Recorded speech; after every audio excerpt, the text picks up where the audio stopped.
I quit my six-figure cybersecurity remote job. I moved cities completely. And in this video, I'm going to go over why I was burnt out, what are some things that I have done to gain my energy back, and also what I'm going to do with this channel moving forward. I talk to a lot of people about their careers lately, and I realize a lot of people are wanting to change into cybersecurity not because of the six-figure salaries or all of the opportunities, although that is nice, it's that they're burnt out from their current career and they don't see a way out. They feel completely trapped. And honestly, that's how I felt. I really reflected upon what this exactly feeling was. It wasn't because I wasn't getting paid enough or that I worked too much. I personally thought that I got paid really well based on the amount that I had to work. I had great benefits. I liked my coworkers. They were perfectly fine. So, what exactly led to burnout? Burnout has nothing to do with your job or how much you work. It has everything to do with the individual and the relationship to their job. You can get burned out basically doing anything. It's essentially a mismatch between the process and the fulfillment of that job and that person. Completely not career specific, nothing to do with how many hours you work. You can literally work 80 hours per week and not be burned out, but work 30 to 40 hours and completely just hate your life. The biggest reason that I burned out is expecting to know things at all times. This was just way too much knowledge for me to have in my head and then recite. And the thing about working in tech is if you don't know an answer right on top of your head, people think that you're dumb. This grind of having to know everything and then appear smart all of the time really just got to me. And then I had started a different position at the same company. And then I was basically just starting over again and learning just a whole new field that I wasn't too familiar with. And it was just too much. Like I had been doing this for 10 years, relearning, learning, changing jobs. I think I've been in about 10 various types of roles in the last 7 years. Now I was changing roles again, and it was a highly technical, highly specialized role, and I just didn't want to do it. The job didn't really interest me that much. It wasn't really security either. And then I was still expected to learn and know all of these things that I honestly didn't really want to learn about. That was one of the reasons. The next reason is going in the first reason was the constant learning that goes with working within the cybersecurity and tech field. But you're almost shamed if you don't constantly learn. Oh, that person doesn't spend 5 to 10 hours after work to learn even more things. To be honest, I just wanted to chill, right? And then this YouTube channel was also related to my career. So it was just doing a lot of stuff that I didn't particularly want to do. I was sick of being on the learning treadmill, and you never know enough. You're constantly forgetting basic information, and then you have to go back and look that up. It's just like an endless loop. So I felt like I was putting a lot of energy into learning new things, but not really getting anything back out of it. The next reason that I got burned out in my cybersecurity job was that I really couldn't move up in my current industry without a CISSP. There is a debate, are certificates worth it or not worth it? Depending on the industry, they are 100% worth it. And the industry that I was in, you needed the CISSP for compliance reasons. If you didn't have the CISSP, they wouldn't even entertain you for an interview. It doesn't matter how much effort I put in, I have to get this certificate in order to move up. It's a certificate that I've studied for in the past. I think my time would be better spent studying a more specialized thing, such as the AWS security specialty. But instead, learning La Padula in the CISSP is had to figure out a way to change industries, which I have, so I no longer work for that industry. I now work for a different industry where you didn't have to have that requirement.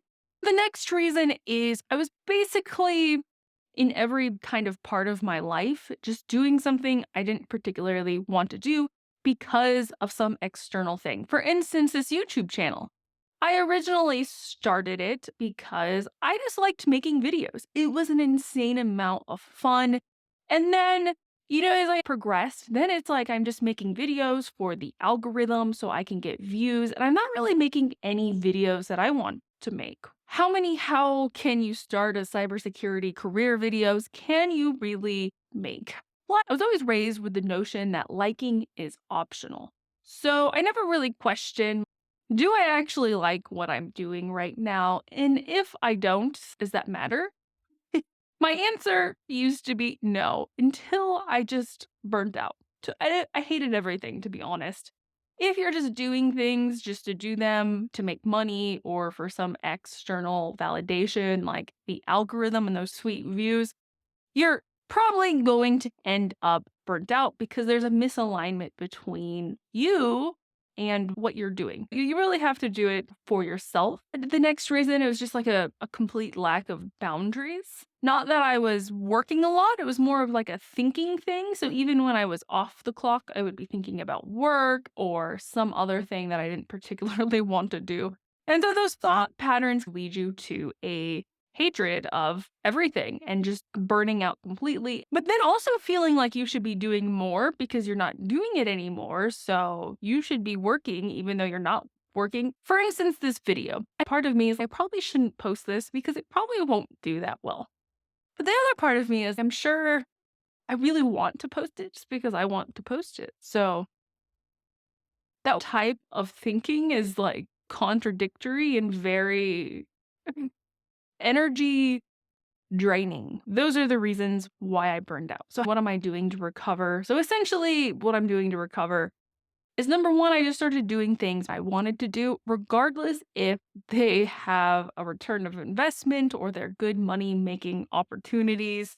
I started reading The Artist's Way and then going through that to figure out what creative activities that I really want to do. So I've been oil painting, I've been doing some mosaics and things of that sort, and then journaling every morning, really trying to get at the root of what I want to do and what I like to do because my whole life I have lived with the notion of liking is optional. Knowing what I know now, you can legitimately just make money doing anything. So there's no real reason to do something you don't want to do, to be honest. Also, I started planning out trips to various places. So it's actually been shown the planning of a trip somewhere is actually just as rewarding as going on the trip itself. I have a list of different places I want to go to, and I really like to go into the art of a culture. So I have all of these places like Oaxaca, and then Oaxacan pottery is really fascinating to me.